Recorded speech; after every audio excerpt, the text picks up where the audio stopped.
So the first step is pretty much gather as much points as possible because that's going to be really ideal for this so we can open up the map more. So the best way I found out how to rank up as much points as possible, you start with Gobblegums right off the rip as soon as you start this new map, and I will spawn pretty much a double points. So now I'm just going to gather as much points as possible here so we can rank up those points. We can open as much doors as possible. There's going to be two doors you can actually go to. You can go to the left side door here, or you can go to the right side. Both of these areas will lead up into the main castle. So you can open either door. So I'm going to head to the right side here. It's going to give you a full objective where to go. So it says search for a way into the castle. So we're just going to head straight up here past the Spicola on your right side. And there's going to be another gate that we can open right here. It's going to cost you 1,000 points. And then now we need to open up this main door right here, which we need to use that cannon over there. So basically keep following my lead. We're going to open up this door over here, which we need 500 points, which is not bad. You can also crouch on this brick right here for an extra 100 essence. It's not much, but it's better than nothing. And then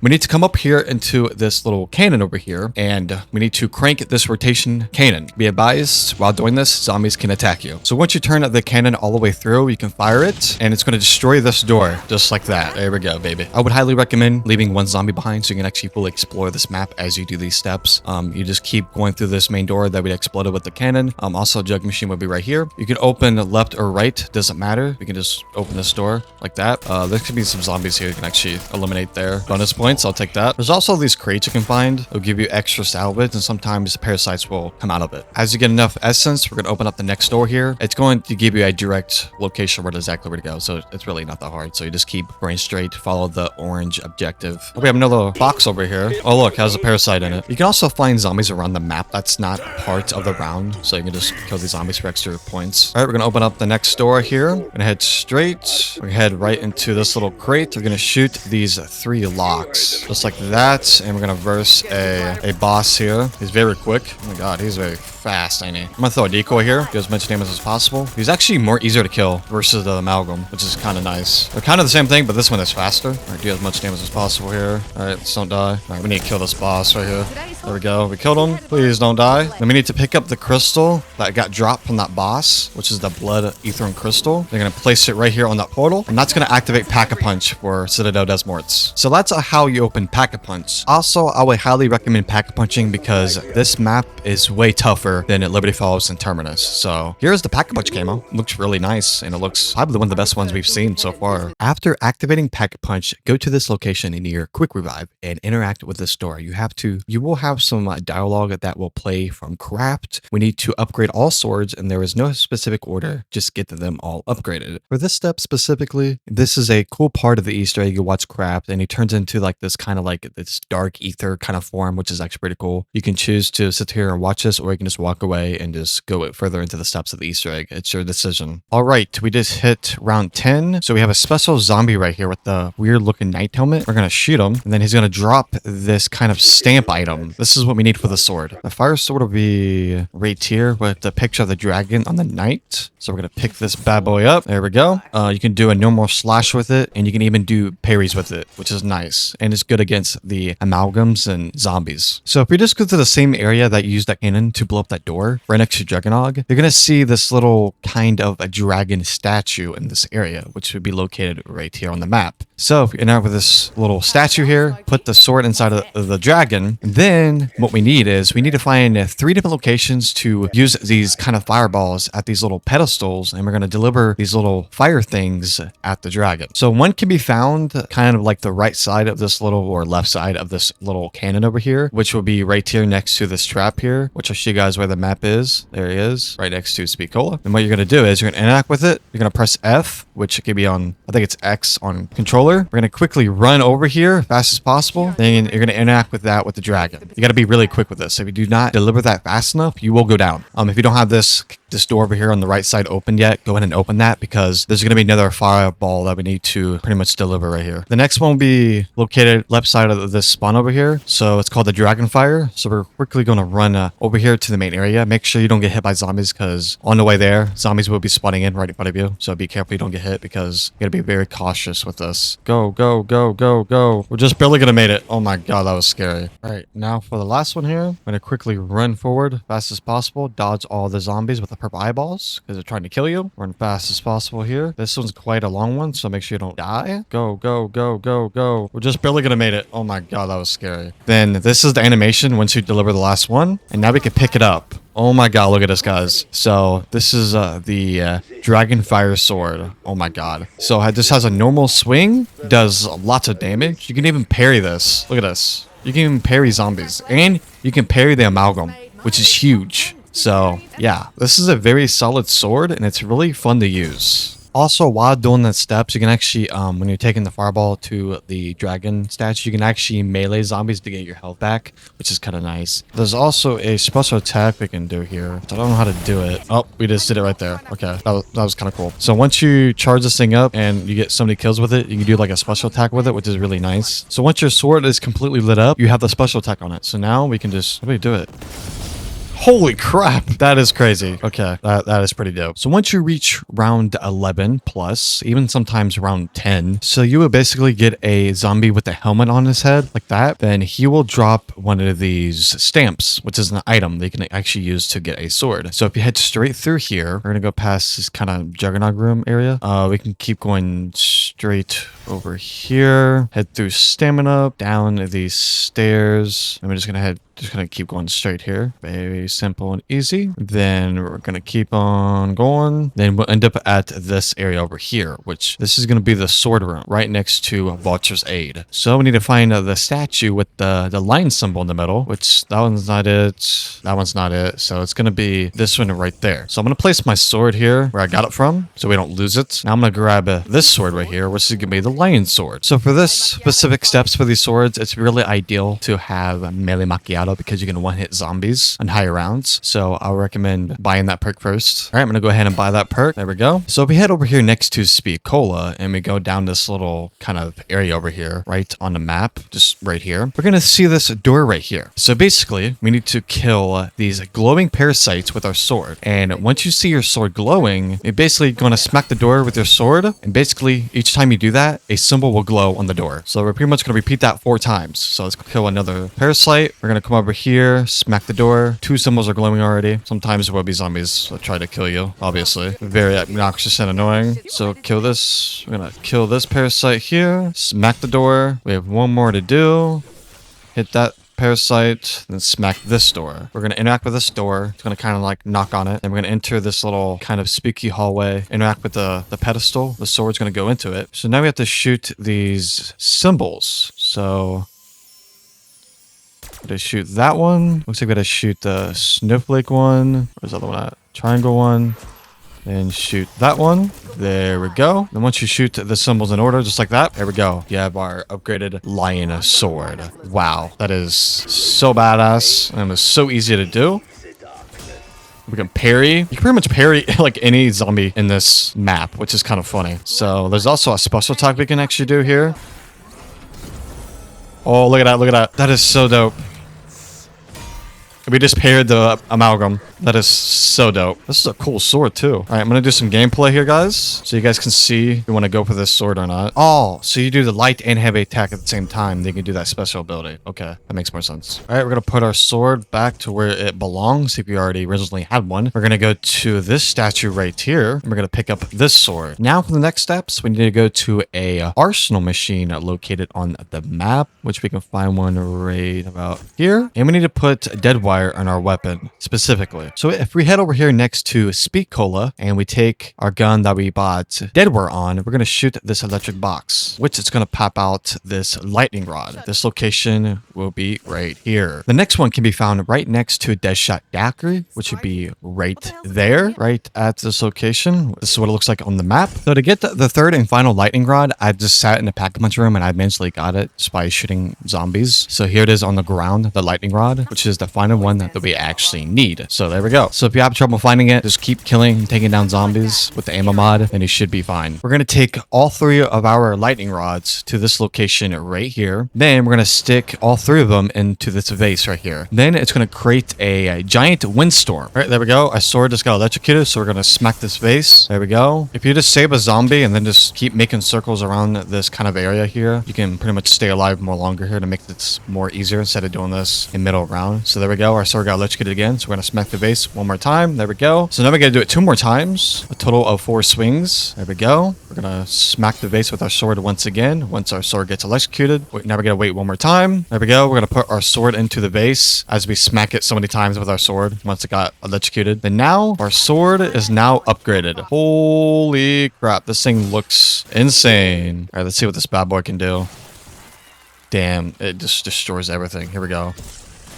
Oh my god, this thing is nutty. It's nutty, guys. It's nutty. So once you hit round 10 or 11, you're gonna see this zombie with a helmet on his head. What the zombie looks like, you're gonna see that helmet on its head, just like that. You're gonna pick up the stamp. Now you need to head to this night kind of room where Vaultful Aid is located, which would be right here on the location on the map. So now we need to interact with this statue right here. And then we're gonna pick up this sword, which is called the Raven Sword. You're gonna find this special item that can be found anywhere in this room, specifically. Once found, it will say you picked up a antique item. Now head to this location in the spawn area. Whatever item you got, that's going to match a zodiac symbol. Put those zodiac signs into the puzzle, and yes, this can be very confusing. Once completed, everything will be on the screen here to explain what you need to put inside of this puzzle. The zodiac symbols on the screen here, and also a picture of what can equal those symbols. This purple portal will spawn in. You're going to watch these purple orbs go into this portal. Once done, it's going to move to different areas. In my game, it was the bar, and pretty much repeat the step. Watch the orbs go into the portal and keep repeating it, and basically the orb will travel back to the puzzle and it will give you the upgrade for the sword, and this one has the most attacks. So once all swords are upgraded, head to this bar next to the spawn area. There's going to be 6 bottles with a Roman numeral along with a symbol. Write down each symbol to each bottle with the number. If you get confused, here's a pop-up of all the Roman numerals numbers. Head to the underground area, to the pool area. Make sure to buy melee macchiato and melee this wall, and it will crumble down and reveal all these symbols. All you have to do is all the symbols you got from the bottles, just shoot the symbols in order that the symbols are numbered along with the symbol. Each symbol shot, it will refresh. Once done correctly, a red orb will come flying out of the wall, revealing a book on the left side. Now we need to find 4 pieces of paper with each one with a symbol on it. All of the papers are in the stamina room. Just scavenge around until you find all 4 papers. Take those papers, take it to the book. We need to find these specific symbols around the map that are red traps. It goes from top left to left, then top right, then bottom right.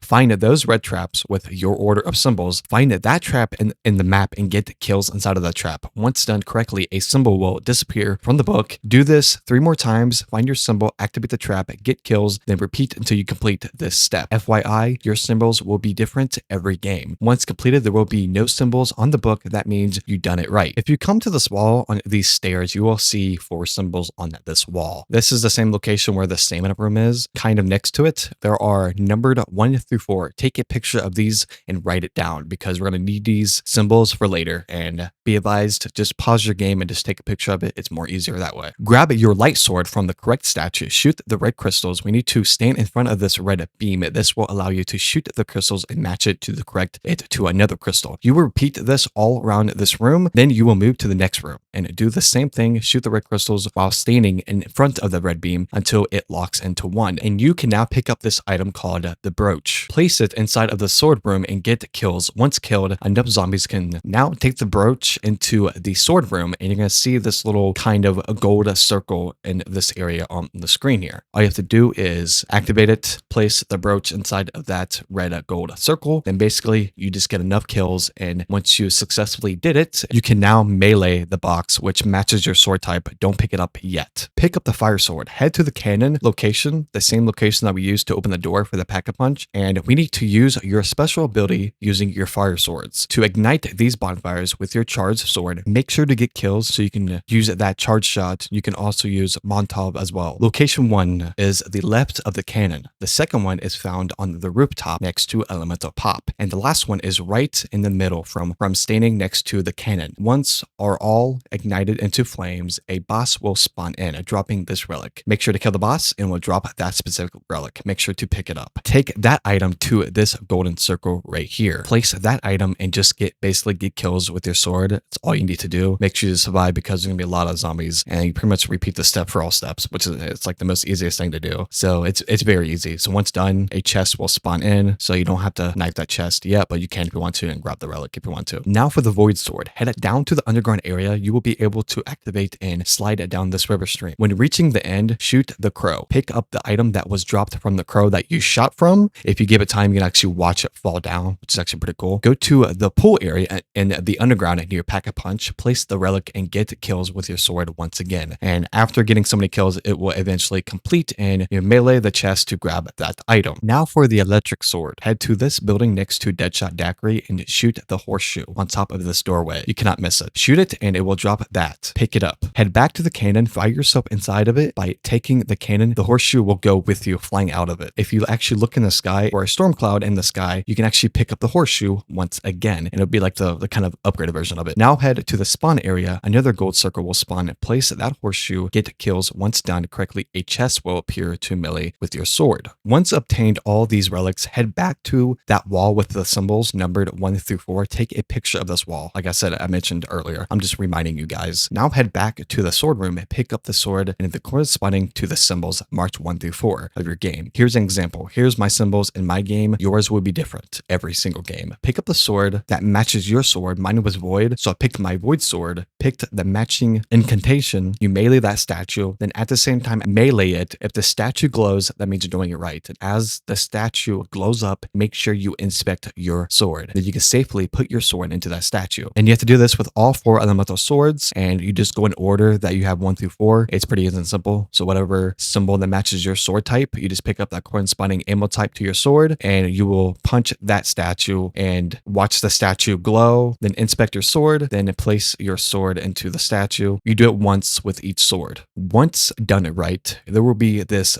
beam of light coming off of all these statues, revealing this orb. You need to pick up this orb, which will be on the ground here. Well, it's not going to be on the ground, but it's going to be directly right in front of you, which mine was glitchy, so I had to jump off and actually pick it up. But normally it would be right there in the middle. Now pick up the light sword. Take the orb and place the orb here. You will see this green orbs. Go to each one. I would highly recommend using decoys or monkey bombs for this kind of situation. And the green orbs are eventually you will sit in it and the orbs will be sent to the orb we placed it at. Go to each green orb, sit in each one of them, and that step should be done. And make sure to pick up the orb from where you placed it. Before leaving this room, make sure you pick up the fire sword so we can go right to the next location that we need to go. So go to the courtyard next to Juggernaut, place this one on this wall, get kills with your fire sword, and basically get kills, and it will complete after getting a lot of kills. And after that's complete, make sure to pick up the orb. Now get the electric sword from the sword room. Go to the spawn next to the statue, place this orb on the left side of the gate. For these kills to count, you need to charge the sword. To get those kills to count, once done, pick up the orb. You must get a lot of kills with the sword, and once you get so many kills, you can actually do a charge shot, which will count majority of this progress, which is very good. Normal attacks will also help if you actually have that electric effect apply to zombies, and it'll actually count toward that. I saw that actually getting kills with your electric sword and waiting for that charge shot to actually charge up and actually use that, I found that more useful because you can actually get a horde of zombies and get that in one go. Otherwise, you can just keep getting melee kills until it completes itself. And once you get all the kills with the electric sword, that step should be complete. The last sword that we need is going to be the void sword, which we need to head down to the underground area next to the pool area. This is going to be right next to the Pack-a-Punch area. Go to this location right here, place this orb, and basically we're going to wait. We're going to get kills with our sword. Regular melee kills will count toward this progress. You'll see souls feeding to that orb. If it does count, getting that charge shot will make huge progress toward this orb. But if you're not fast and quick enough, this will fail your step. So make sure you're gathering a lot of zombies. Decoys and monkey bombs are very good for this, and just keep getting kills as much as possible and getting those charge shots with your swords to make huge progress. So that's good. So after you're done with that, it goes with any other step. You just pick up the orb once done. Now take that orb and place it in the center of this where we go for those symbols that we numbered 1 through 4. Once placed, this wall will magically open and you will be able to pick up this item. You can listen to this dialogue with this kind of blue ghost. Like, it reminds me of like Mob of the Dead with the ghosts and like the spirits and dialogue, which is kind of cool. But if you don't want to listen to this, you can. Use that time to listen to it, or you can do whatever everything else. But use this time to get set up, get Pack-a-Punch 3 weapons, get legendary rarity, get alt perks, get silver vibes. I would highly recommend using a mutant injection because that's going to be really good for the final boss. If you're ready, go into the spawn, place the item in front of the statue, and this will start the final boss fight. For this final boss fight, I gotta say is congrats to Treyarch for doing an absolute badass transition here. I wish that if they actually did this, when you actually like fight the boss and like slams the ground, but it like teleports you, if it did like transitioned to the boss with no teleporter, I think that would be absolutely amazing. But overall, even with the portal teleporting you, I thought this was awesome too. But this boss fight is really hard solo. It's really ideal to play this co-op because there's 3 phases. Once you get in here, first phase is pretty easy. You just do as much damage as possible and just dodging his attacks. As you do as much damage as possible to his left arm and his right arm, pretty much those pieces will be broken off. Breaking both of his arms and his chest, it will reveal his weak points, which is like this lava. After doing as much damage as possible, it's basically just going to go into the second phase. The second phase is much harder. It's pretty much him doing these long range attacks with lava on the ground. Those lavas can really hurt you a lot, so make sure you're dodging those. My ideal is to pretty much keep running around the arena and make sure your teammates can actually distract the boss so you can actually do the most damage as possible because he will focus you and it's very annoying. So just keep running around the area, make sure to pick up as much armor as possible because that lava will hurt you. And while this is happening, bosses, amalgams, and other enemies will be spawning in at this moment. Regular zombies, armored zombies, and once you take out all of the bosses and zombies, you can just do boss damage and you pretty much repeat that for the third and final phase. And it just all the phases mixed together and it's very difficult. You got to do as much damage as possible. So basically my plan is just basically doing as much damage to him as possible, killing enough zombies, pick up armor. Then we did as much damage as possible to the boss. When he got very low, I popped my mutant injection. Then I was able to kill him to finish off the boss fight. And I did this with a co-op game and this was hard solo. So yeah, that has been the Easter egg for Citadelle des Morts. I know I say the name wrong, but it's life. Come on. And I will not play the cutscene in this video. I will let you guys experience that for yourself. Thanks for watching, guys. Make sure to like the video, subscribe to the channel, hit that bell notification to never miss a video, and I'll see you guys next time. Peace.